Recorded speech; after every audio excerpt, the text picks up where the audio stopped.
Paz do Senhor, uma boa noite. Nós estamos aqui mais uma vez, né, para dar continuidade no estudo bíblico de Romanos. Então, você que está acompanhando com a gente vai dar alguns minutos para você compartilhar, para você colocar nos grupos, no status, compartilha aí junto também com os familiares. Se você está fazendo o estudo, você consegue colocar na televisão, você coloca aí na televisão, para a gente juntos estar estudando o capítulo 6 do livro de Romanos, tá bom? Paz do Senhor, boa noite para todos, para todas, sejam bem-vindos, sejam bem-vindas. Nós vamos dar continuidade ao estudo, né, quando é possível, né? Nós estamos aqui às 22 horas, estudando um capítulo da Bíblia, nós estamos estudando o livro de Romanos, mas eu quero te convidar a conhecer o nosso canal lá no YouTube, que quando a live termina, nós baixamos a live e colocamos ela integral, né, lá no YouTube, no canal da Escola Bíblica Casa de Zadok. Nós temos já do Romanos 1 ao Romanos 5, e temos também dos outros livros que nós já fizemos. Nós já fizemos Eclesiastes, Provérbios e o livro de Jó. Você também pode acompanhar lá. Lá também tem estudos bíblicos, pregações, louvores. Então, compartilhe, curta. A gente vai dar o tempo de você convidar alguém para estudar a Bíblia conosco. Nós somos a Escola Bíblica Casa de Zadok. Nós não somos uma igreja, uma instituição, igreja. Nós somos uma escola bíblica, um grupo de obreiros, né? Eu sou a pastora Nayara, a Bárbara. E nós somos um grupo, tá?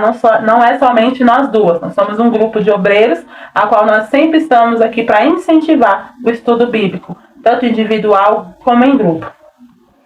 Bom, dentro essas informações, né, a gente sempre busca fazer as lives todos os dias às 10 horas, mas aqueles dias que a gente não entrar e até umas 10h15, 10h20, é porque nós tivemos algum tipo de contratempo, algum evento, né, alguma pregação, algum culto, né, aqui na região. Nós temos a oportunidade de ser convidadas, né, para participar de alguns cultos, e aí a gente acaba não conseguindo estar aqui por conta da hora mesmo, do tempo, que não dá tempo. Normalmente a gente sai muito tarde desses eventos. Mas sempre que possível nós estamos aqui às 10 horas, né, no mais tardar ali 10h10, 10h15, no mais tardar. Hoje a gente vai estudar Romanos capítulo 6, né, são 23 versículos. Ele vai falar a respeito de estarmos livres do pecado pela graça e estarmos também aí sendo servos da justiça.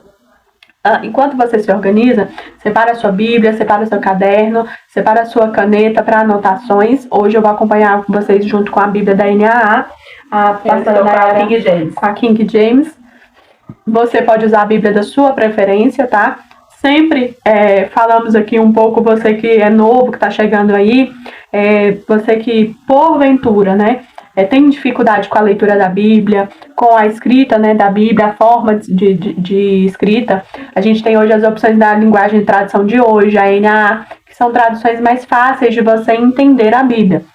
Então, escolha uma tradução que você consegue entender, que você consegue começar a estudar, principalmente se você for estudar em casa com a sua família, se você for fazer, pelo menos tirar um dia na semana para fazer um culto no lar com a sua família, com as crianças, para que você consiga explicar para elas de maneira mais fácil, para que Deus possa alcançar a vida delas, tá bom? Já demos aí alguns minutos para você se organizar. Se você não está seguindo a Escola Bíblica lá no Instagram, no YouTube, vai lá no YouTube, coloca Escola Bíblica Casa de Zadok no YouTube, escreve lá para que você possa acompanhar os dias que porventura você perdeu. Lá tem todo o livro de Provérbios, capítulo por capítulo, tem o livro de Eclesiastes, tem o livro de Jó e agora tem o livro de Romanos, tá bom? Lá você consegue também ter alguns seminários que nós participamos, pregações, algumas coisas, para você poder estar agregando conhecimento, tá certo?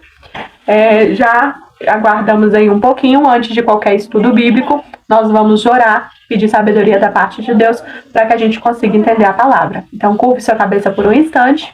Senhor Deus Todo-Poderoso, Pai, muito obrigado pela Tua graça, pelo Teu cuidado, Pai.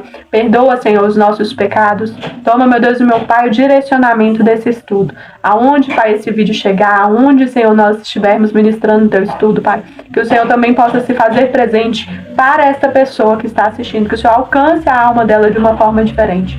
Abre, Senhor, o nosso entendimento, os nossos olhos, os nossos ouvidos, para que possamos estar atentos à Tua voz.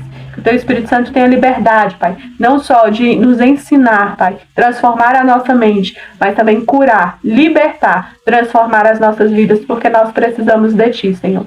Desde já eu te agradeço, Pai, pela honra, pela graça e pela misericórdia de poder estar falando da Tua palavra. Em nome de Jesus. Amém? Então é isso. Pegue sua Bíblia, abra em Romanos, capítulo 6. E aí você pode acompanhar aí junto comigo, tá bom? Que diremos então? Versículo 1. Continuaremos no pecado para que a graça aumente ainda mais? Ele indaga, né? Versículo 2. De modo nenhum. Como viveremos ainda no pecado nós, que já morremos para ele? E aí eu vou parar aqui para a gente poder entender esse contexto. Você que está acompanhando conosco o livro de Romanos, né, desde o início, já entendeu ali o contexto histórico da onde Paulo escreve a carta de Romanos, né, para a igreja que está em Roma. Você que está acompanhando aí pela primeira vez, a carta para a igreja de Roma, ela tem ali um diferencial, porque a igreja de Roma tem judeus e os gentios, que eram aqueles que não eram judeus, principalmente os gregos, né, tinha um grande número de gregos. Então ali o embate da cultura era muito grande. E um dos embates era a questão do conhecimento acerca do relacionamento com Deus. Então, para o judeu, eles tinham assim, eles reivindicavam o perdão de Deus porque eles cumpriam a lei.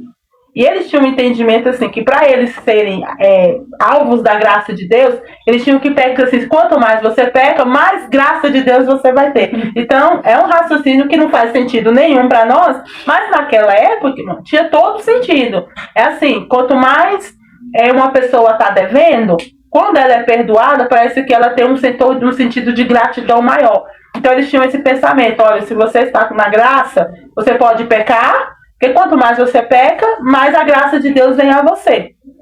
E Paulo vem, né, desde ali do capítulo 2, ele vem explicando sobre a justificação da fé, que é uma das bases, né, do entendimento da fé protestante. Por isso que é importante que você compreenda o que é a justificação, a importância do sacrifício de Cristo. E aí, a cada capítulo, Paulo vem explicando coisas pontuais. E aqui no capítulo 6, ele vai explicar exatamente isso. Ele vai falar, olha, agora que vocês entenderam o que é a graça, que é um favor imerecido, vocês não fizeram por merecer, não foi por causa da lei, não foi por causa do sacrifício, foi por causa do sangue de Cristo. Isso não te dá o direito de que a partir do momento que você tem essa fé e que você alcance essa salvação, que você vá viver uma vida de pecado. Então, assim, para as pessoas que creem, olha, uma vez salvo, salvo para sempre, que a gente não vai entrar aqui nesse debate teológico, mas o que é que as pessoas perguntam? Então quer dizer que agora que eu estou salvo, eu vou viver do jeito que eu quero, eu posso pecar, que está tudo bem. Na verdade, esse tipo de pensamento não é um pensamento de salvo. Porque se você está salvo em Cristo, você não vai querer viver uma vida de pecado. Porque senão você estava sendo salvo do quê? Se você vai continuar uma mesma vida. Então você não está sendo salvo de nada. Então assim, quando Paulo veio falar no capítulo 6... ele vem para chamar a atenção da igreja exatamente por isso. Ele vai falar, olha, não é porque você agora é salvo que você vai viver uma vida assim, olha, recebi o selo, né, da salvação, vou viver do jeito que eu quero porque agora ele é meu. E ele fala, olha, nós estamos sepultados em Cristo por pecado, e aí acaba-se o quê? O domínio do pecado. A partir do momento em que você não confessa Cristo, que você não tem Cristo como seu Senhor, existe um Senhor na sua vida. A Bíblia fala assim, que ou você tem um, ou você tem um outro. Talvez você nunca ouviu isso, mas é verdade. Se você não tem um, você tem um outro. Então, quando nós não temos Cristo como nosso Senhor, o dono da nossa vida, a nossa vida tem um dono, que é o quê? O pecado. Nós somos, a nossa raiz natural humana, ela é dominada pelo pecado. Isso aí já vem, irmão, desde criança. Por exemplo, se você pegar uma criança de 3, 4 anos, ela faz coisas que você fala, ninguém ensinou essa criança a ser assim. A fazer birra, atacar as coisas quando tá com raiva e tudo. Então, essa raiz da nossa natureza humana, ela vem do pecado. E há um domínio do pecado. Então, a partir do momento em que você confessa Jesus, que você crê o que Cristo fez na cruz por você, esse domínio passa a ser de Cristo. Então o seu corpo já não é mais dominado pelo pecado. E aí começa uma guerra entre a sua carne e o Espírito. E o Espírito Santo dá força para você vencer essa guerra. coisa que quando você é dominado pelo pecado, você não tem. Então a mentira, a luxúria, a impureza sexual, os pensamentos maus, todo tipo de pecado que a Bíblia diz, né, que as pessoas fazem, quando você está no domínio do pecado, você não tem força de dizer não.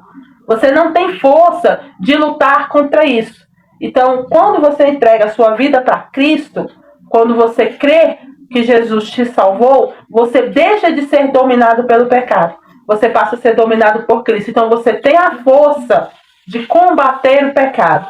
E aí é isso que Paulo está falando. Ele fala, olha, porque se vocês forem viver a vida do mesmo jeito, vocês estão banalizando a salvação. Então tem pessoas hoje, irmão, a nossa geração hoje é uma geração que quer Cristo, mas não quer viver com Cristo. Não quer viver para Cristo. Gosta, assim, do evangelho, acha bonito, tem simpatia. Eu gosto da palavra simpatizante. Sou simpatizante. Eu sou simpatizante com o evangelho. Gosto da mensagem, mas não me envolvo. Não me entrego para Cristo por completo. Isso é um evangelho falso. Não existe simpatizante. Paulo está falando assim, ou você é sepultado no batismo, né, quando você batiza, você está sepultando esse eu pecaminoso, esse domínio do mal, para você viver em Cristo, em que Cristo domina você. E aí o Deus é tão bom, irmão, que ele dá o seu Espírito Santo para nós, e o Espírito Santo dá os frutos dele, para que você consiga fazer vencer este domínio.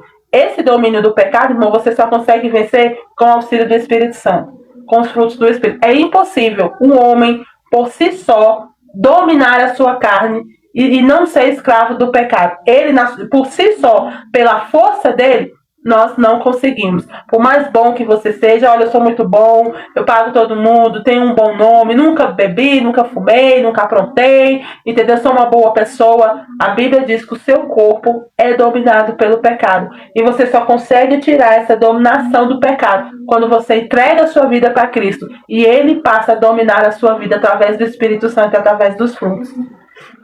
Lembrando, tá, para você que está assistindo uma das primeiras lives, talvez você não estava aqui nos 5 primeiros, nós estamos falando de um livro, né, que é escrito por Paulo, ali mais ou menos em 57 a.C.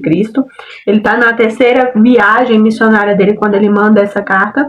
Nós estamos saindo da época onde o Cláudio, ele coloca, o imperador, coloca uma lei, né, muito de perseguição. Nós estamos numa época em que ser cristão, você morria, você dava vida, você era muito perseguido, e eles passam esses 10 anos ali, mais ou menos de 8 a 10 anos, serem muito perseguidos. Então, na época em que Paulo escreve essa carta, Nero está assumindo, né, o poder, e os judeus, eles estão voltando, muitas pessoas estão voltando para Roma, na esperança, né, de tempos melhores, e ali já há uma mistura muito grande entre os judeus que foram convertidos ao cristianismo, né, se fala em Jesus Cristo, que morreu por nós na cruz, que ressuscitou, está sendo pregado o evangelho pelos discípulos, e está sendo alcançado os gentios, né, todos aqueles que não eram judeus, que não tinham, até então os gregos, os gentios, não tinham direito à salvação, passam a ser alcançados pela pregação, pelo evangelho de Jesus Cristo. Então Paulo, ele vem escrever para os dois num cenário político de muita, né, de dificuldade. Tinha uma certa estabilidade nesse início que Nero assumiu, mas ainda tinha muita perseguição e depois vai piorar. Mas Paulo, ele tenta trazer esse conflito, tenta amenizar esse conflito entre os judeus, que tinha muito forte a lei, que tinha muito forte você cumprir a lei para você ter direito a uma salvação, para você ter direito, como se você merecesse aquilo ali. E a pregação de Jesus Cristo, ela vem, né, é muito forte ali na questão da graça, de ser imerecido. Então não há nada que você faça, não há nada que você viva que vai fazer você merecer a salvação. Então Jesus vem e fala, olha, é pela fé de crer em mim que vocês serão salvos, serão alcançados pela graça de Deus e vos tornarão filhos de Deus. Então Paulo, ele vem de uma maneira que eu acho sensacional isso, irmãos, quando o Espírito Santo, ele usa homens e mulheres de Deus para trazer uma palavra em meio a algo que é conflito, né, sem brigar, sem trazer, né, um mal-estar, porque Paulo, ele consegue falar com as três partes, né, digamos assim. Essa carta, ela alcança tanto os gregos, quanto os gentios, quanto os judeus. Então imagina hoje que nós temos aí o alcance da rede social, Quando nós publicamos um estudo, publicamos um texto, alguma coisa, aí vem pessoas de todos os tipos comentar, questionar, debater, né? E muitas das vezes a gente não consegue abranger, explicar de forma que alcance todas as partes. E Deus usa ele de maneira maravilhosa, que ele consegue trazer essa explicação de uma maneira que todos conseguem entender a importância que se tem da fé e de ter uma vida com Cristo. Esse capítulo 6 é interessantíssimo, porque ele levanta justamente essa pauta de ter uma mudança de vida, de você não viver mais, porque aí vamos trazer o contexto da época, né? Nós estamos falando de uma cidade que tem muitos templos, de uma cidade que tem muitos deuses, de uma cidade que tem sacrifícios para os outros deuses, uma cidade em que você tem o pecado enraizado, porque tudo era aceito, tanto sexualmente, quanto na cultura, quanto de sacrifício. A gente tem um parte dos sacerdotes corrompidos, porque ali já nessa época, quando Jesus vem, já não é mais a descendência dos levitas que assumem, né? É mais um cargo político, ao ponto de se escolher um, de se escolher dois, não espera mais o sacerdote que estava ali falecer para você escolher outro, eles começam a colocar quem eles querem de maneira política. Então, é um choque para a sociedade. Imagina você pegar uma sociedade acostumada, vivendo isso, e aí você fala, olha, primeiro ponto, nada do que vocês vão fazer vai fazer vocês merecer, é pela graça, é pela fé em Jesus Cristo. E aí ele traz nesse capítulo 6 outro ponto que se choca muito, que é falar, a partir de agora, além de vocês fazerem não merecerem isso, vocês ainda vão ter que tomar uma vida diferente. A partir do momento que você batiza, a partir do momento que você se converte, a partir do momento em que você toma esse posicionamento, você tem que mudar a sua vida para que você possa declarar a sua fé. E aí eu vou ler junto com vocês até o versículo 14, tá? Que diz assim. Então nós lemos aí o 1 e o 2. E aí nós vamos ler junto até o 14, tá bom? Então, versículo 3. Ou será que vocês ignoram que todos nós que fomos batizados em Cristo Jesus, fomos batizados na sua morte? Ele indaga, versículo 4. Fomos sepultados com ele, na morte pelo batismo, para que, como Cristo foi ressuscitado dentre os mortos pela glória do Pai, assim também nós andemos em novidade de vida. Porque se formos unidos com ele na semelhança da sua morte, certamente o seremos também na semelhança da sua ressurreição. Sabendo isto, que a nossa velha natureza foi crucificada com ele, para que o corpo do pecado seja destruído e não sejamos mais escravos do pecado. Pois quem morreu está justificado do pecado. Ora, se já morremos com Cristo, cremos que também viveremos com ele. E aí eu vou parar aí no versículo 8, tá bom? Eu quero destacar aqui esse último versículo que a Bárbara leu, que ele fala assim, ora, se morremos com Cristo, cremos que também viveremos com ele. Interessante, irmão, que a base do cristianismo é a fé. Você precisa ter a fé que Cristo morreu, você precisa ter a fé que ele ressuscitou, você precisa ter a fé que ele fez como um ato para justificar a nossa fé, não foi por merecimento. Você precisa ter fé que ele vai voltar. Tudo dentro do cristianismo, tudo dentro da Bíblia se move pela fé. Mas essa parte que, para nós, parece assim, ser tão óbvio o que Paulo está falando, mas nós estamos falando de uma época, irmão, que tudo era muito visível. Templos grandiosos, os cultos aos deuses eram muito performáticos, e aí vem Paulo e diz assim, olha, você precisa crer que quando você se batizou, você morreu para esse mundo e você está vivendo agora para Cristo. Você precisa ter essa fé. E aí, para o judeu, que também é muito performático, por quê? Porque era do templo, o sacrifício, todo aquele, né, o ritual dele. Parece que Paulo está pedindo uma coisa tão simples, e por ser tão simples, se torna tão difícil de ser compreendido. Porque você imagina, eles estão lotados de uma cultura que você precisa se fazer para você merecer. Você precisa doar, se dar, se fazer, emprestar, para você poder receber. Vem Paulo e fala assim, olha, você precisa morrer para isso tudo.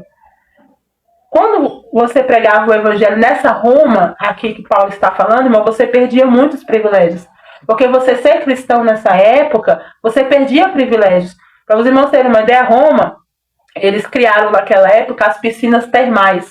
Eles fizeram em praça mesmo, grandes piscinas, onde as pessoas poderiam tomar banho, água quentinha. Nessa época, isso aí era luxo. Isso era luxo. Se você fosse cristão, você não poderia ir. Você não poderia participar. Né? Eles já faziam hospitais naquela época, né? Já tinham hospitais naquela época. Se você fosse cristão, você também não poderia participar. Então, o Paulo está falando assim, olha, você precisa morrer para isso, porque você não vai ter privilégios. Você precisa saber que a sua fé vai estar em Cristo, a sua vida vai estar para Cristo. E para você ter essa fé em Cristo, o mundo vai ter que morrer para você. Ou seja, o mundo que ele está falando são os agrados do mundo, não vai ter que encher mais os seus olhos. Hoje, se nós trazemos essa mensagem para hoje nós somos uma igreja que quer agradar o mundo. E, biblicamente, irmão, isso é impossível de acontecer. Porque você vai ter que morrer para este mundo. Como é que você, ao mesmo tempo, você morre para esse mundo e, ao mesmo tempo, você quer agradar esse mundo? O mundo não amou o nosso Senhor. Ele não ama Jesus, irmão. A gente acha que o mundo ama a mensagem de Jesus. Não ama. Eles amam uma figura que eles têm acerca do que Jesus é. Um Jesus de amor, um Jesus lindo, entendeu? Maravilhoso. A pintura. Né? Que é um Jesus que não é bíblico. O Jesus que é bíblico, ele morreu por mim, por você, ele ressuscitou, mas a morte dele também significa uma morte para você. Por quê? Porque você também tem que morrer para o mundo. E essa parte do morrer para o mundo é que existe a nossa falha. Por quê? Porque eu aceito a morte de Cristo, mas eu não quero morrer para o mundo. Eu não quero perder os banhos termais, eu não quero perder os hospitais, entendeu? Eu não quero perder os cultos. Os cultos performáticos de Diana eram cultos que eram teatrais, irmãos. Eram teatrais. Então, assim, quer aceitar a morte de Cristo e ser justificado pela morte dele, imputa para mim e para você também uma morte para mim e para você, que é a morte desse mundo. O mundo terreno, as coisas da terra, elas não podem encher os nossos olhos ao ponto de a gente achar que nós vamos viver uma vida plena aqui. E nós não vamos viver uma vida plena aqui. A nossa vida plena, a nossa vida completa, ela será feita com Cristo na eternidade. Então, talvez aqui, você não vai ter uma felicidade plena como você gostaria, como você deseja, como você planejou. Mas a sua vida plena, ela não é aqui. Então, Paulo estava explicando isso para a igreja de Roma. Falou, olha, vocês precisam entender que vocês agora precisam morrer. Porque uma coisa, irmão, é Cristo, entendeu? Na cruz. E a morte de cruz era uma morte sofrível. Então, se Paulo está fazendo essa comparação, falou, olha, como Cristo morreu, vocês também vão ter que morrer, é porque Paulo está dizendo que essa morte ela vai ser dolorida. Porque não é fácil você abrir mão de privilégios. Não é fácil você abrir mão de aplausos. Não é fácil você abrir mão de certas amizades, de certos ciclos de amizade, de lugares, de pertencimento. Não quer dizer que essa morte, irmão, ela vai ser aplaudida. Ela vai ser doída para você. Porque vai ter coisas que você fazia que você não vai poder fazer mais. Por quê? Porque agora você está vivendo para Cristo. Tinha certos comportamentos que você tinha que você vai ter que abandonar. Mesmo que você goste, mesmo que você ame, mesmo que você esteja acostumado, todo mundo da sua já herança familiar, você vai ter que parar de fazer. Por causa que agora, este mundo, você está morto para ele. De desejo, de prazer e de vontades. As suas vontades agora pertencem a ser a vontade de Cristo. Então, do mesmo jeito que para Cristo, ele suou sangue, ele padeceu e ele sofreu, essa morte não vai ser fácil para mim e para você. Não é fácil, irmão, você virar para um mundo de facilidades, um mundo de pertencimento, esse mundo que era o mundo de Roma, e falar assim, eu não quero isso. Isso está morto dentro de mim. É mais do que um sentimento. Porque Jesus falou assim, Senhor, os meus discípulos, eu não vou tirar eles do mundo, mas eles não são do mundo. Nós estamos vivendo no mundo, mas nós não somos daqui. Não existe esse vínculo de pertencimento, de nós estarmos no mundo e acharmos que somos daqui, que temos que agradar as pessoas daqui, agradar o sistema do mundo. Nunca haverá, irmão, essa ligação de nós como igreja com o sistema do mundo.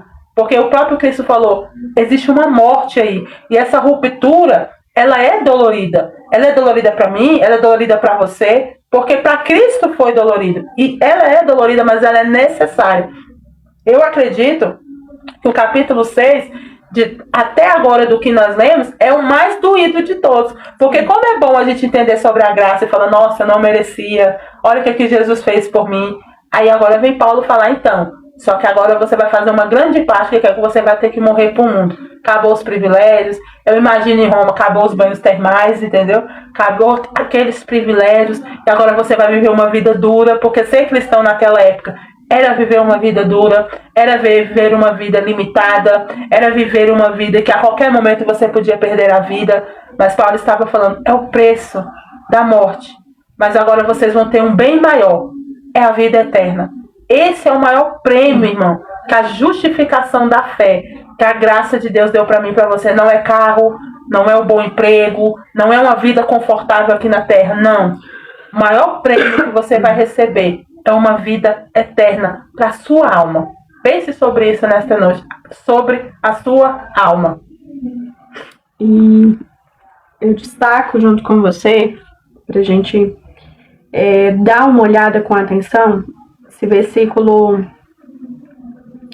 5 até o 7, que diz assim: porque se formos unidos com ele na semelhança da sua morte, certamente o seremos também na semelhança da sua ressurreição. Sabendo isto, que a nossa velha natureza foi crucificada com ele, para que o corpo do pecado seja destruído, e não sejamos mais escravos do pecado.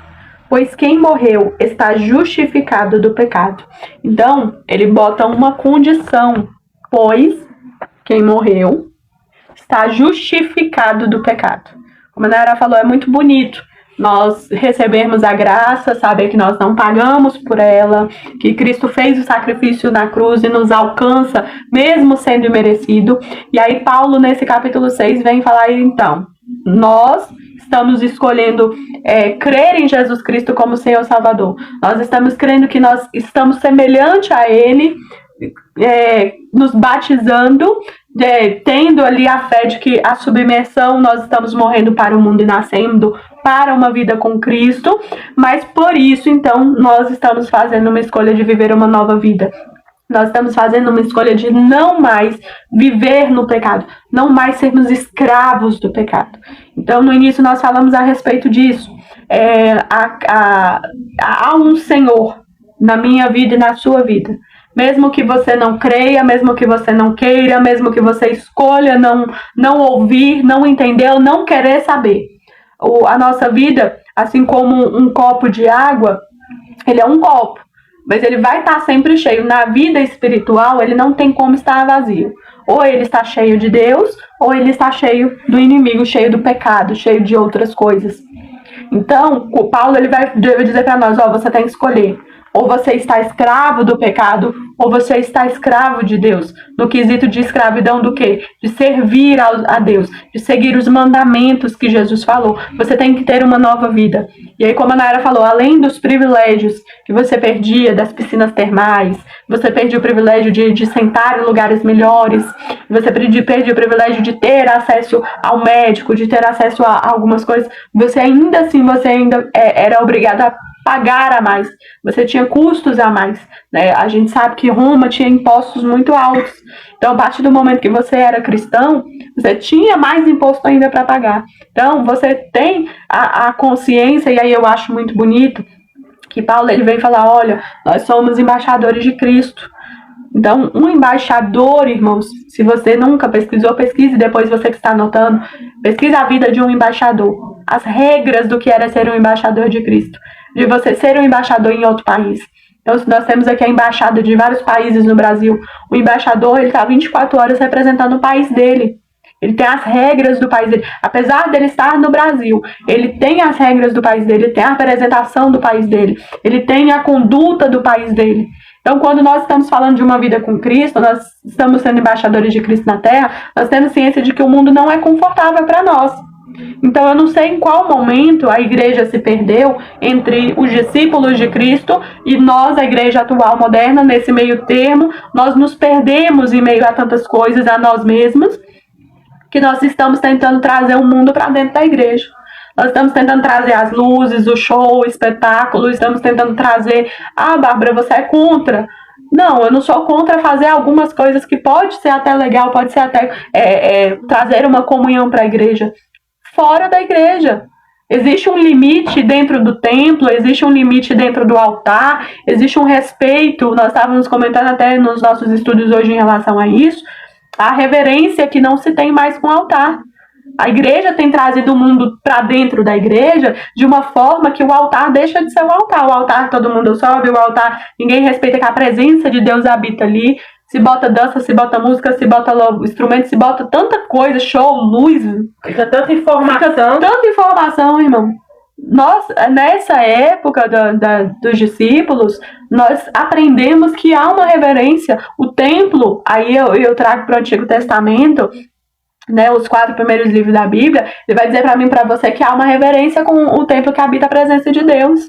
Então, aonde nós tínhamos templos, aonde o sacerdote tinha que se separar, o sacerdote tinha uma roupa especial, o sacerdote pedia a Deus a oportunidade de entrar para fazer o sacrifício no holocausto, tinha uma reverência com a presença do Senhor. Aí chega a morte e a ressurreição de Jesus Cristo, e aí Jesus fala assim, olha, minha presença vai descer sobre vós. E aí nós fazemos templos onde a gente quer cultuar a Deus, mas a gente esquece da reverência com a presença. A gente quer tratar este templo como qualquer coisa, como qualquer lugar, ou comparativo até aos templos dos outros deuses, porque eram os outros deuses que tinham toda essa ornamentação toda. Então, nós, em algum momento dessa época, entre os discípulos e os dias de hoje, nós nos perdemos nisso.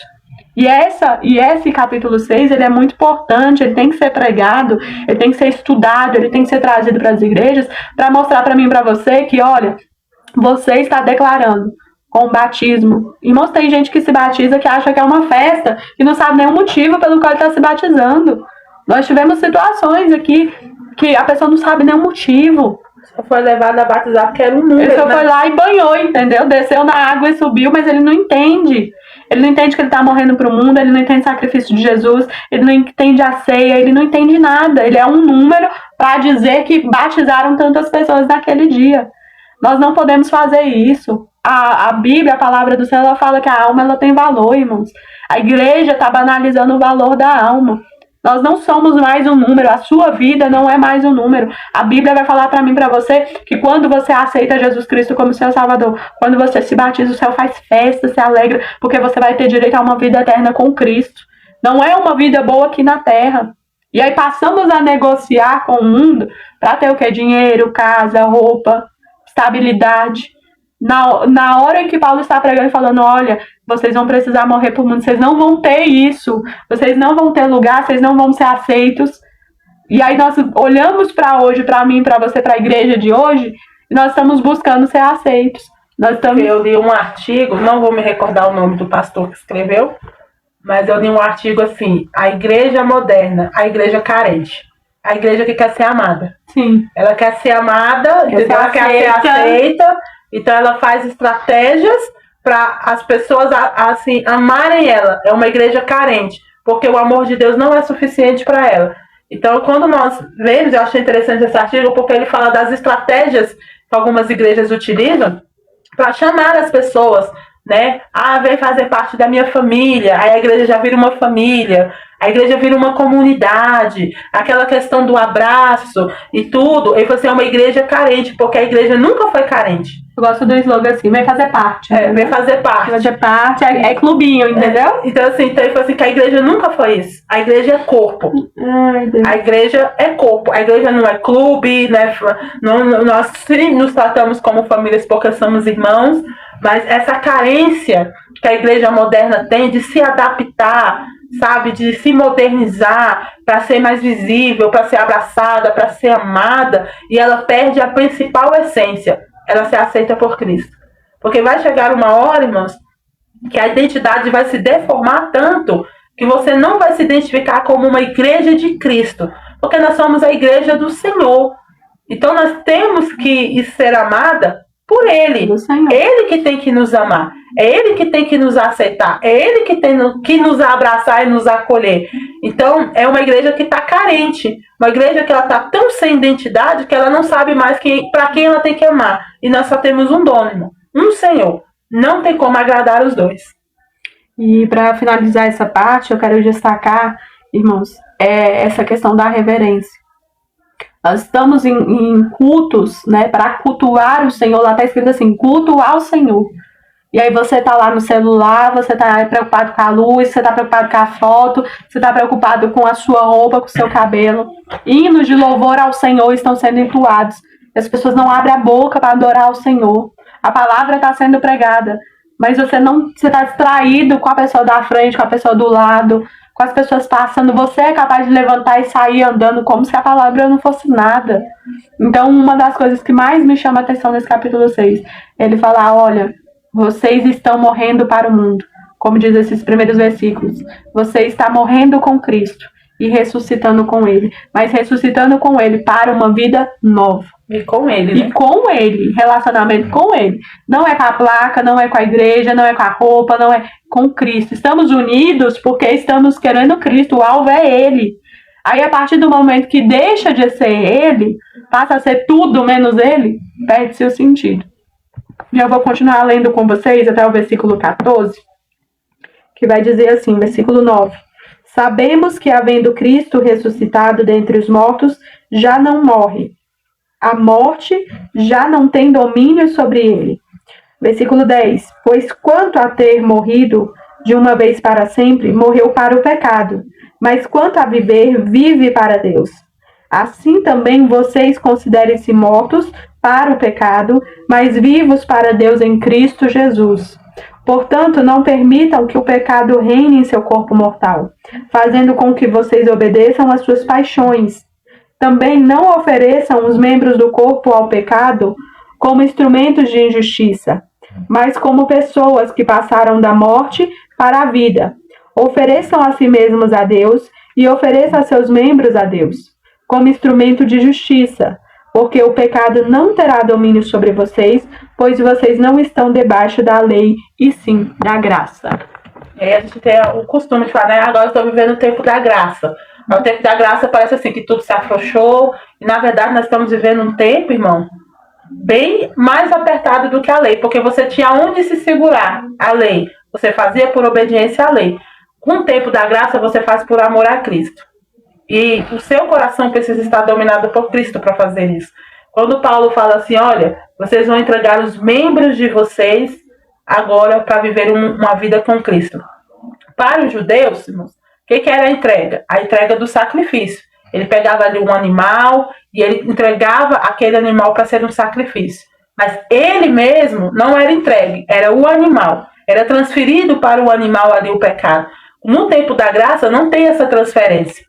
Não existe mais essa transferência. Mais e não existe, irmão, transferência nenhuma. Porque antes eu precisava do sumo sacerdote ir lá. Então era ele que tinha que se lavar.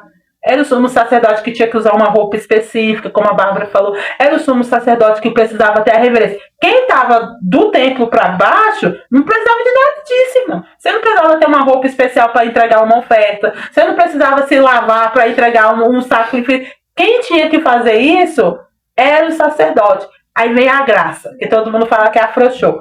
A graça fala assim, todo mundo agora é sacerdote. Não tem mais essa transferência. Eu não tenho mais como chegar e falar assim, Bárbara, então você se limpa, você se santifica, vai lá na igreja e ora por mim. A lei me amparava a fazer isso. Sim. Quando se estava debaixo da lei, era o sacerdote que se virava, irmão. Falava, você que tem que se limpar, é você que tem que viver em santidade. Eu que estou entregando um animal para você sacrificar, precisava viver em santidade, não. Agora vem a graça e fala assim, todos são uma nação santa. Sacerdócio real. Agora é todo mundo.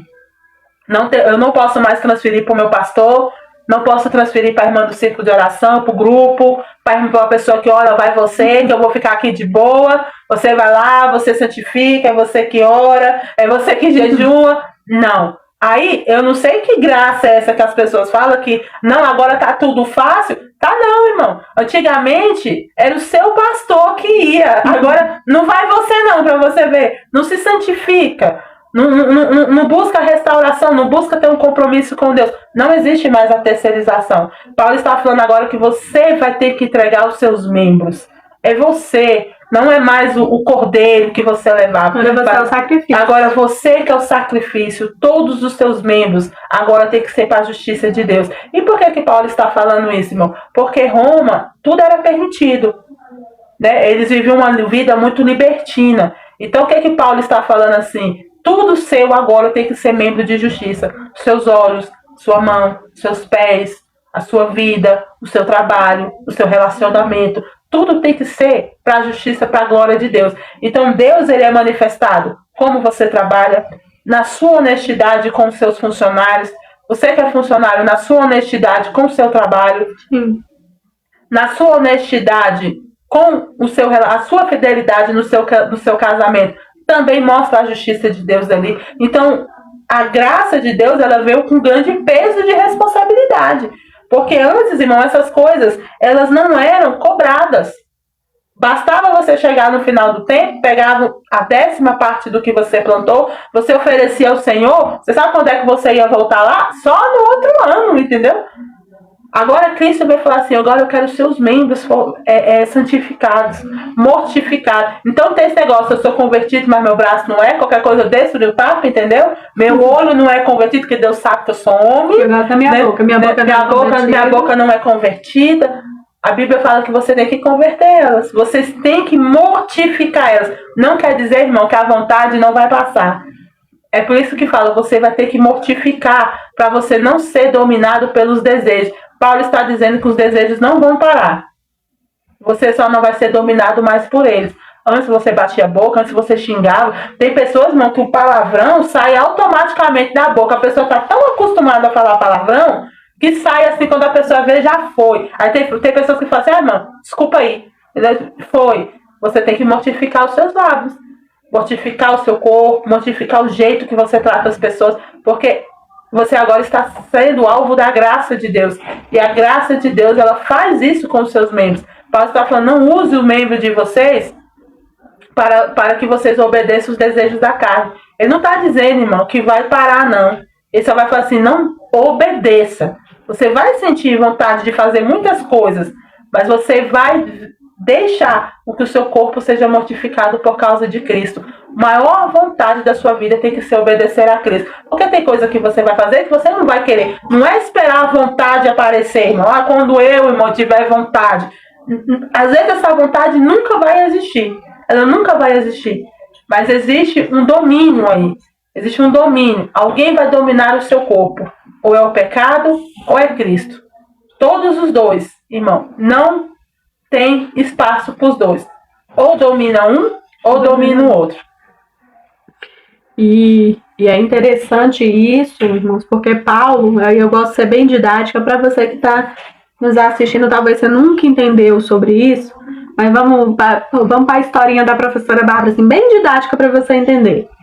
Imagine que você está chegando, né, agora, você está querendo aí viver nos Estados Unidos. O brasileiro gosta muito disso, né? Vamos viver nos Estados Unidos, que é um país bom, vamos lá. Para você entrar lá e viver lá, você tem que pegar o passaporte, você tem que aceitar, você tem que entender a cultura de lá, você recebe um visto que é carimbado ali no seu passaporte, e a partir daquele momento você sabe que você não pode chegar lá e falar bem assim, não, que eu sou brasileira, entendeu? O juiz vai entender que eu não cumpri essa lei, que eu não fiz isso, porque eu sou brasileira, entendeu? E lá a gente não faz isso. Aí o juiz vai entender. Então, você está aceitando viver em outro país, seja qual for ele, você está aceitando viver de acordo com a lei daquele lugar. Então, o juiz ele não vai entender, a polícia não vai entender a desculpa de que você está ali e que você é de outro lugar, entendeu? Você vai falar assim, ó, desculpa aí, entendeu? E vai seguir, continuar mesmo. E fala assim, ah, não, o juiz entende, entendeu? Que eu sou assim mesmo e vou continuar do mesmo jeito. Então, Paulo, ele tá falando pra mim, pra você, olha, a partir de agora, você tem um visto, você tá morrendo para o mundo. E você está nascendo para Cristo. Para que Cristo consiga derramar os dons dele sobre você. Que a presença de Deus consiga derramar sobre você. Você está aceitando viver com Cristo. Você está passando a ser o sacerdote da sua casa, você está passando a ser o sacrifício vivo, né? Em outras passagens ele vai falar, olha, agora vocês são sacrifício vivo para Cristo. Então a sua conduta, do que você fala, de como você anda, de como você vive, ela passa a ser testemunho para o Senhor. Né?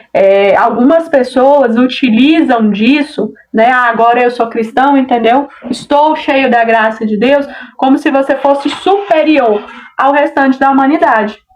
Só que a Bíblia vai falar para mim e para você, agora nós somos escravos de Cristo. agora nós somos sacrifício de Cristo, agora nós vivemos como Cristo nos deixou os mandamentos. Então você não é superior, muito pelo contrário, ele vai falar na mesa da ceia, ele vai falar, olha, aquele que quiser ser o maior, aquele que quiser o lugar privilegiado, antes ele tem que ser o menor, antes ele tem que servir. Então, a matemática do evangelho, ela é diferente. E aí eu digo novamente aqui, eu não sei em que momento a igreja brasileira conseguiu fazer isso. Da época dos discípulos para o dia de hoje, de inverter isso. Parece que você, para ganhar um título de crente, de cristão, agora você é o melhor.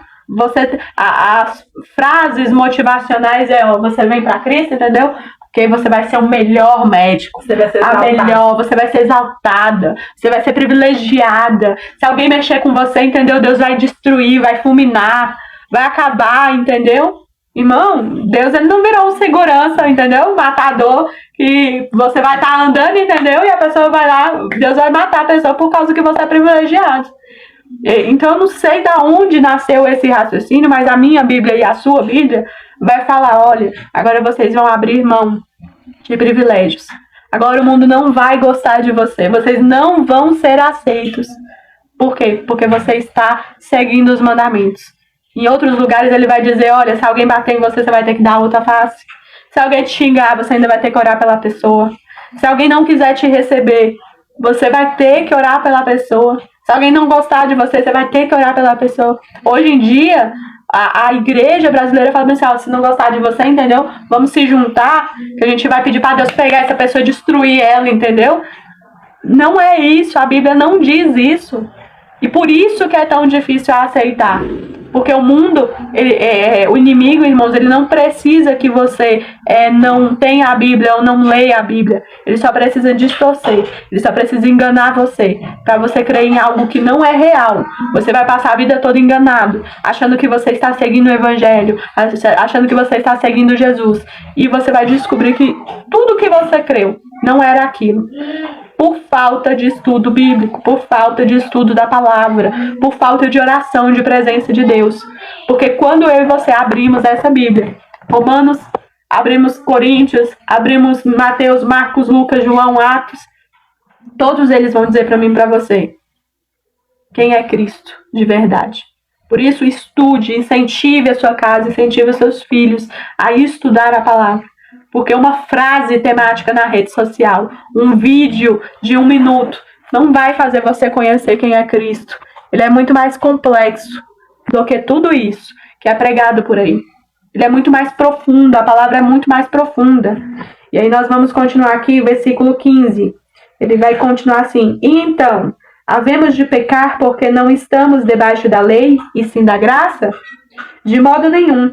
Será que vocês não sabem que ao se oferecerem como servos para a obediência, vocês são servos daquele a quem obedecem, sejam do pecado, que leva à morte, ou da obediência que conduz à justiça? Mas graças a Deus que, tendo sido escravos do pecado, vocês vieram a obedecer de coração à forma de doutrina a quem foram entregues. E uma vez libertados do pecado, foram feitos servos da justiça. Falo em termos humanos por causa das limitações de vocês, assim como ofereceram seus membros para que fossem escravos da impureza, da maldade que leva à maldade, assim ofereçam agora os seus membros para que sejam servos da justiça para a santificação. Porque quando vocês eram escravos do pecado, estavam livres em relação à justiça. E aí ele continua, naquele tempo, que frutos vocês colheram? Somente as coisas de que agora vocês se envergonham, porque o fim delas é a morte. E aí eu vou parar aí. Quando nós entendemos um pouco do contexto histórico, os cultos, né, os cultos ao imperador, os cultos aos deuses gregos daquela época, eles eram muito performáticos e muito sexuais. Por exemplo, o culto à deusa Diana, eles eram orgias a espaços abertos. Mas assim, todo mundo assistia às sacerdotisas fazer todo tipo de coisas ali, ao ar livre, na frente de todo mundo. Então, quando Paulo fala assim, olha, muitas vezes vocês entregaram os corpos de vocês à imundícia. Então, ele está falando de participar desse tipo de coisa. Existiam muito banhos com sangue de animais, né? As pessoas usavam os corpos deles mesmo para os sacrifícios, ali comendo coisas, participando desse tipo de situações. Aí Paulo fala assim, agora vocês vão usar o corpo de vocês para santificação. Então, trazendo para o tempo de hoje, existe um certo entendimento do evangelho assim, olha, Deus só quer o seu coração. Seu corpo, o que você faz com ele, não é problema de Deus, entendeu? Deus quer o seu coração. Só que Paulo, naquela época, ele já vinha falando, olha, o seu corpo também tem que ser escravo de Cristo. E aí, quando ele fala servo, irmão, ele está falando de escravo mesmo, porque você é escravo daquilo que você obedece. E muitas das vezes o escravo está obedecendo não por querer. Você não pergunta pro escravo, aí, você tá gostando, né? Querendo? Você tá querendo? Não. Hoje você tá afim? Hoje você tá afim? Não. Ele é escravo por obediência, não por querer, mas por obediência. Então, existem situações que você vai obedecer porque você está obedecendo a Cristo, não é porque você quer. Nem todas as vezes vai ser por querer, nem todas as vezes vai ser por vontade. Mas Paulo deixa isso muito claro. Você vai ser escravo de alguém. Escravo no sentido de servidão. Ou é do pecado, ou é da justiça. Aí ele fala assim, vocês se envergonharam das coisas que vocês fizeram, porque as coisas eram terríveis. Ele fala assim, vocês não sei porque tudo aquilo levava para a morte. E que morte é essa? A morte eterna. A vida que você levava no passado, talvez, tem gente que gosta de contar os testemunhos do que fez e tudo, mas aquilo ali tudo levava para a morte. Aí Paulo fala, agora vocês não vão se envergonhar, porque agora vocês vão mudar o comportamento. Porque agora os membros de vocês são para a justiça, porque a obediência a Cristo leva para a vida e a vida eterna. A obediência ao pecado leva para a morte. Não existe outro caminho. Não tem um meio termo, não tem uma negociação. Ou você é servo de Cristo, ou você é servo do pecado. Não tem como você andar nos dois caminhos. Ou Cristo comanda a sua vida, ou Cristo detém das suas vontades, ou você é obediente a Cristo, ou você é obediente ao pecado, ou você é dominado pelos desejos da carne e das suas vontades. Não existe uma negociação aí. Não tem meio termo. Não tem meio termo. Alguém é o Senhor da sua vida. Ah, não, eu sou o Senhor da minha vida, então é o pecado. Porque se você for pela sua natureza humana, Cristo não está presente no domínio da natureza humana, irmão. Porque tudo que a natureza humana quer são coisas terrenas, são coisas do prazer da carne. Então, quando Paulo escreve esse capítulo 6 para a igreja, ele está sendo assim, muito enfatizado sobre, olha, se vocês vivem na graça, a vida de vocês tem que demonstrar isso. O comportamento de vocês tem que demonstrar isso. Se vocês servem a Cristo, obedecem a Cristo, a vida de vocês precisam demonstrar isso. Então não existe, irmão, esse evangelho de que eu amo Cristo, mas vivo uma vida fundada no pecado. Você diz que serve a Cristo, mas você trai a sua esposa e seu esposo. Você diz que serve a Cristo, mas você destrata os seus filhos. Você diz que serve a Cristo, mas você é desonesto no seu trabalho. Você é desonesto com as pessoas que trabalham com você. Você diz que serve a Cristo e você é desonesto com as pessoas à sua volta. Você é uma pessoa mal educada, você trata as pessoas com arrogância. Não tem como. Não tem como, porque o seu corpo tem que ser entregue para as coisas de justiça. Isso não são comportamentos de justiça. Os seus lábios só falam aquilo que o seu coração está cheio. Se o seu coração está cheio de Cristo, o seu corpo vai evidenciar isso. E isso é muito interessante, irmãos, por quê? Porque não é algo que você disfarça. Talvez você tenta disfarçar na frente do pastor, na hora que tá no culto, entendeu? Vou parecer crente aqui, mas existem momentos em que você não consegue disfarçar. Você vai refletir aquilo que você verdadeiramente está sendo. E principalmente você não consegue esconder isso de Cristo. Você não consegue esconder isso de Deus. Você pode tentar esconder do homem. Você pode disfarçar com belas fotos, né? Com belos momentos ali em que você fala da Bíblia, que você tem a Bíblia decorada. Momentos em que você tem ali de pular, de dançar, de cantar. Mas verdadeiramente você sabe que algo não está certo. A alma, ela sempre comunica aquilo que você verdadeiramente está sendo feito. E o que eu acho bonito nessa parte é que Paulo ele vai dizer, olha, somos servos. Ser servo, irmão, é você estar decidindo servir alguém, servir ao seu senhorio. Seja se você está decidindo servir a Cristo, ou se você está decidindo servir a si mesmo ou a servir ao pecado. Então, é uma decisão. Eu não sou servo aleatoriamente. Eu não sou servo porque eu caí aqui, entendeu? E virei da noite para o dia, eu me tornei servo. Não, você está decidindo servir alguém. Você está decidindo. E a partir do momento dessa decisão, por isso que se torna uma decisão diária, porque todos os dias você vai acordar e você vai dormir, tendo momentos de decisão. Como a Nayara falou, você tem que tomar uma decisão. Às vezes você não vai gostar de tomar essa decisão. Às vezes você não quer perdoar alguém, mas você tem que perdoar. Por quê? Porque você está decidindo servir a Cristo. Então você sabe que dentre os mandamentos ensinados, você sabe que você tem que perdoar. Talvez você não quer evangelizar, você não quer estar em algum lugar para falar do amor de Cristo. A partir do momento que você se torna servo, Deus ele direciona você para lugares. Existem alguns versículos da Bíblia, principalmente Atos, que conta muito da trajetória dos discípulos aí nesse evangelismo. Existem momentos que eles não querem ir para algumas cidades. Eles não querem passar em alguns lugares. Mas a Bíblia vai dizer que o Espírito de Deus direcionou Paulo, direcionou os discípulos a passarem naqueles lugares. Então isso continua para os dias de hoje. Deus ele vai direcionar você para lugares. Então você vai estar servindo a Cristo dessa maneira a partir do momento que você decide estar tomando essa decisão. Para o quê? Para ter uma vida com Cristo. E aí ele vai continuar assim, versículo 22. Agora, porém, libertados do pecado, transformados em servos de Deus, o fruto que você escolhe é para a santificação.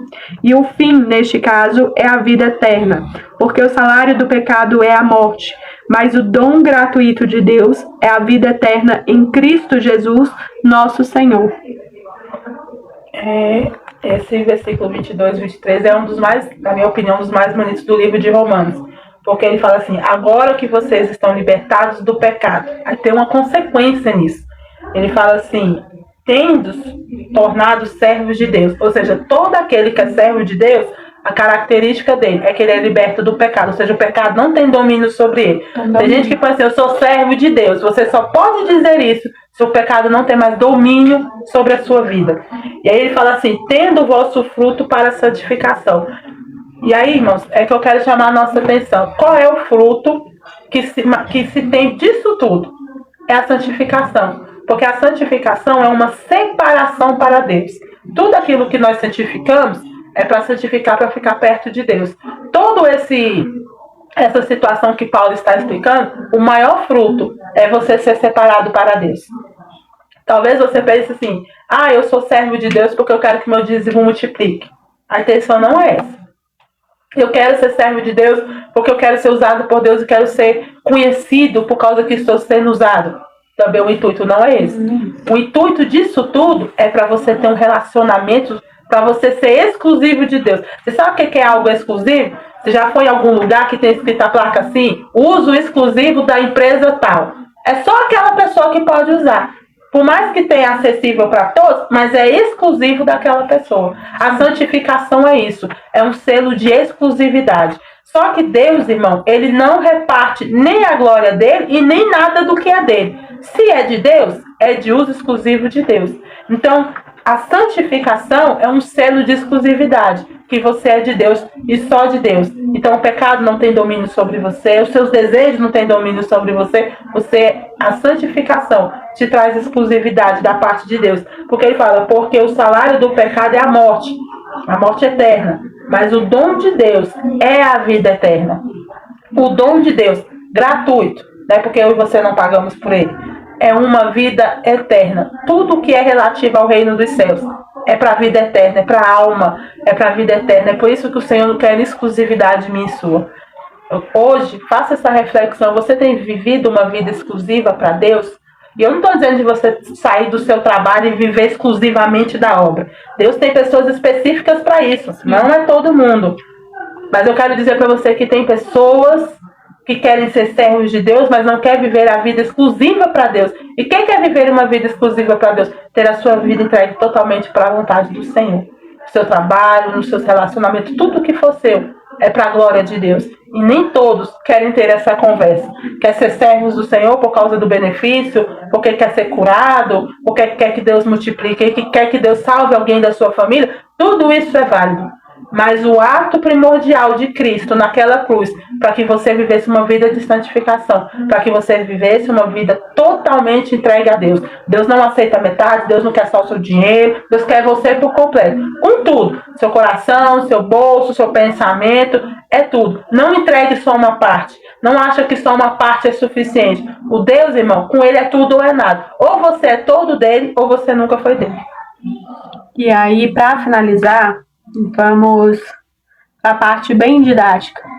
Nayara, Bárbara, o que você está querendo dizer? Quer dizer que se eu aceitar Jesus Cristo como seu Salvador, obrigatoriamente eu não preciso ser pastor, eu não preciso ter um cargo. Não, irmão, você não precisa ter. Deus tem um chamado específico para cada um. Talvez esse não seja o teu chamado, mas você pode ser um servo de Deus. A partir do momento que você aceita ter um relacionamento com Deus. Paulo, nesse capítulo 6, ele está descrevendo que Deus ele não é um momento na minha vida e na sua vida. Ele quer um relacionamento com você, que é o que ele sempre quis, desde lá do Adão e Eva até os dias de hoje. O que ele está querendo é um relacionamento com você. Então, se você aceitar Jesus Cristo como seu Salvador, se você se batizar, você está morrendo para o mundo, nascendo para Cristo, ressuscitando para Cristo, para viver em Cristo. Basta que você não minta. Como a Nayara falou, no seu trabalho, você vai tentar ter uma conduta boa, né? Você não vai tentar passar a perna em ninguém, você não vai aceitar propostas que a Bíblia, aí vai ter vários exemplos dentro da Bíblia de comportamentos de cristão. Provérbios, ele está cheio, nós estudamos aí Provérbios, está cheio de conselhos morais de como servir a Deus no dia a dia. Mas o Novo Testamento, ele vai trazer para mim e para você exemplos de relacionamento com Deus. Através de oração, através de jejum, através de você acordar todos os dias e orar. Você não depende mais de um sacerdote, como nós dizemos aí no início. Você não depende uma vez por ano do sacerdote subir, você deixar com ele, para ele fazer o sacrifício por você, para que a presença de Deus descesse naquele lugar e você nem via a presença de Deus. Você nem sentia nada, se estava certo, se não estava, você só acompanhava, eu só via de longe, só passava ali, entendeu? Como uma nuvem. Mas hoje você tem a oportunidade de você orar todos os dias, de você jejuar, de você ler a Bíblia, de você poder falar, Senhor, eu quero ter um relacionamento com o Senhor. Eu quero ser uma pessoa boa para a minha família, para a minha casa, para os meus parentes. Aí sim, se você quiser ter uma vida em comunhão com a igreja, de frequentar um lugar a fim de se fortalecer, porque é muito bom você ter pessoas que creem igual você crê, pessoas que vão te ajudar no momento que você estiver triste, para orar por você. Pessoas que você também vai poder orar pelas pessoas, para que Deus possa, como ele fala aqui, colher os frutos do Espírito. Dentre esses dons, os dons, nós vamos ainda, se Deus quiser, falar sobre os dons aqui, mas os dons, eles não são especificamente para mim. Quando Deus derrama um dom sobre a minha vida, é para que eu utilize para as pessoas, para que eu fortaleça a igreja, para que eu fortaleça a vida das pessoas, ajude alguma alma a ser alcançada pela presença do Senhor. Então ele vai dizer, você vai colher esses frutos. E você que está anotando, eu vou destacar 4 coisas muito importantes para você anotar. A graça não é licença para pecar. Você entender que porque você ganhou por graça, por misericórdia, a salvação de Deus, porque você está crendo em Jesus Cristo como seu Salvador, não é para que você tenha uma licença para pecar. É para que você tenha, sim, a libertação do domínio do pecado. Então você começa a viver uma vida diferente. Você começa a se desviar do mal. A Bíblia vai falar, se desviar do mal. Porque o caminho é estreito, é difícil. A nossa parte humana vai sempre falar assim, Nayara, se eu fosse você, não deixava eu fazer isso com você não, entendeu? Revida, briga, fala mesmo, entendeu? Xinga. Essa é a parte humana. Mas aí a Bíblia vai dizer pra mim e pra você, você não vai fazer nada, entendeu? Você vai orar por essa pessoa, você vai deixar que Deus faça. Que Deus mude, que Deus tenha misericórdia dela, que Deus tenha a mesma misericórdia que teve com você, tenha com ela.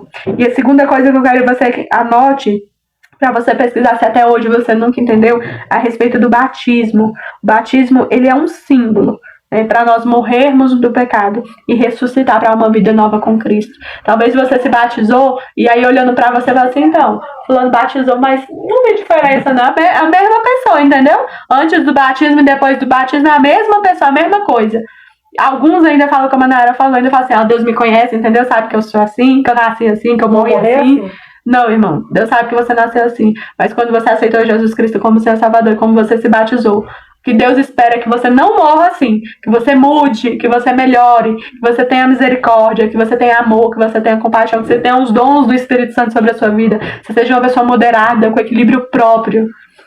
E aí, a terceira coisa que você vai anotar sobre a santificação, como a Nara falou, viver uma vida de obediência, obediência a Cristo, obediência ao que Deus deixou para nós, para que seja uma consequência, para que seja natural para você. Vai ser um momento que vai começar a ser natural você não mentir, você não xingar, você não tratar mal, você não revidar da mesma forma. Chega um momento em que Deus, o Espírito Santo, é derramado sobre a sua vida, que começa a ser natural viver assim. Estranho vai ser você agir de diferente. Por isso nós buscamos a santificação em Cristo, porque não vem naturalmente. Como eu falei, você está escolhendo ser servo. Você está escolhendo ser escravo de Cristo, servir a Jesus como Senhor e Salvador. Não é algo que vem naturalmente, irmãos, porque a nossa carne ela não deixa ser natural. Se você deixar, ela vai te fazer coisas terríveis. No momento de ira, no momento de raiva, no momento de rancor, no momento de ódio. E aí a última coisa é que você vai anotar sobre a esperança. A vida eterna é um dom gratuito, não é um salário merecido. Nós nunca vamos merecer, mas nós temos a esperança de que se eu e você viver com Cristo, e aí vai ser igual esse último versículo que é tão conhecido, porque o salário do pecado é a morte. Mas o dom gratuito de Deus é a vida eterna, em Cristo Jesus. É em Cristo, irmãos. Não é a Bárbara, não é a Nayara, é algo que é distorcido muito.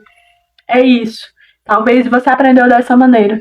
Você aprendeu que você tem que correr lá no seu pastor. Não estou tirando a parte da intercessão, irmãos. Existem homens e mulheres de Deus que são separados para orar por coisas específicas. Ele tem um dom de Deus para orar e interceder pelas pessoas.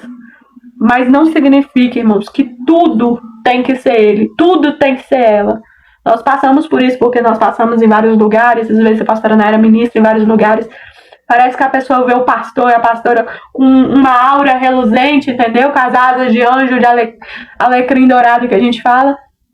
E a pessoa coloca sobre ele o peso de tudo. Tudo que dá certo, tudo que dá errado na vida dele é responsabilidade do pastor. Irmãos, a Bíblia vai dizer, o véu se rasgou. Você se tornou sacerdote real. Você se tornou escravo, servo de Cristo. Você se tornou filho de Deus. Você se tornou uma pessoa digna de relacionamento com Deus. Então, a menos que não seja algo direcionado por Deus, para que alguém interceda por você, aprenda a desenvolver. Talvez você tenha 20 anos de crente, talvez você tenha 15, talvez você tenha 10, talvez você é adolescente, você aprendeu que que você precisa de alguém para interceder por você. Não, você não precisa. Você tem a autonomia de dobrar o seu joelho e falar, Senhor, esse foi o meu dia. Derrama sobre mim a tua presença, o teu espírito, eu tô aqui, eu preciso te conhecer como Senhor Salvador. Para de terceirizar a sua salvação ela não pode ser terceirizada. A minha Bíblia, a sua Bíblia, ela vai dizer, só existe um caminho. Jesus Cristo ele vai falar, olha, não é os discípulos que é o caminho, a verdade e a vida. Eu sou o caminho, a verdade e a vida. Quem vier a mim, é Jesus. Não é a Bárbara, não é a Nayara, não é o seu pastor. Quem vier é Jesus. Então, no culto, na sua casa, no seu trabalho, seja onde você estiver, busque a Jesus.